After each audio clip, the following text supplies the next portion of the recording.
আউযুবিল্লাহি মিনাশ শাইতানির রাজিম বিসমিল্লাহির রহমানির রহিম। ওয়াসত সঙ্গ যুব সমাজের জন্য মারাত্মক ক্ষতিকর। মানুষ সামাজিক জীব, সমাজ ছাড়া মানুষ বাঁচতে পারে না।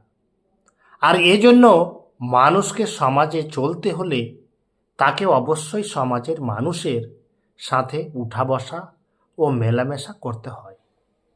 তবে এখানে লক্ষ্য রাখতে হবে আমি যাদের সাথে চলাফেরা করব, বন্ধুত্ব করব, তারা কেমন, তাদের স্বভাব চরিত্র কেমন। কারণ সৎসঙ্গী সাথী বন্ধু করা ও নেক লোকের সাথে উঠা বসা করা খুবই গুরুত্বপূর্ণ। মানুষ যখন ভালো লোকের সাথে চলাফেরা করবে, তার প্রভাব একজন মানুষের মধ্যে অবশ্যই থাকবে। একজন যুবকের জীবনে তার সৎ সঙ্গ কেবলমাত্র তাকে তার সুন্দর একটি ক্যারিয়ার গঠনে সহযোগী হতে পারে। সৎসঙ্গ একজন মানুষকে ভালো হতে সহযোগিতা করে। পক্ষান্তরে যদি একজন যুবকের সাথী সঙ্গীরা অসৎ, খারাপ ও দুশ্চরিত্র হয়, তখন তার ভালো হওয়ার সুযোগ থাকে না। একজন মানুষ অসৎ, মন্দ ও আখলাকের লোকের সাথে থাকবে, তার প্রভাব ও তার দুশ্চরিত্রের প্রভাব তার মধ্যে পরিলক্ষিত হবে।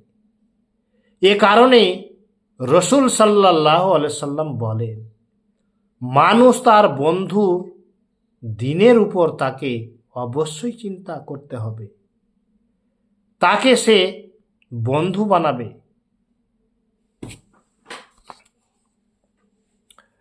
মানুষ তার বন্ধুর দিনের উপর তাকে অবশ্যই চিন্তা করতে হবে, তাকে সে বন্ধু বানাবে।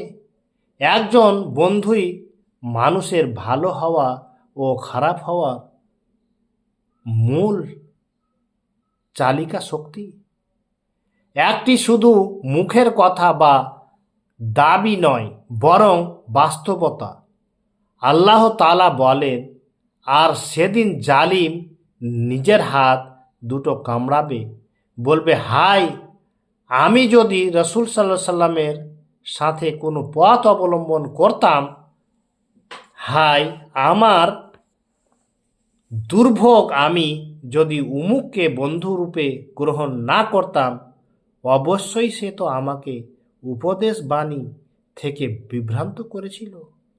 আমার কাছে তা আসার পর তার শয়তান তো মানুষের জন্য চরম প্রতারক।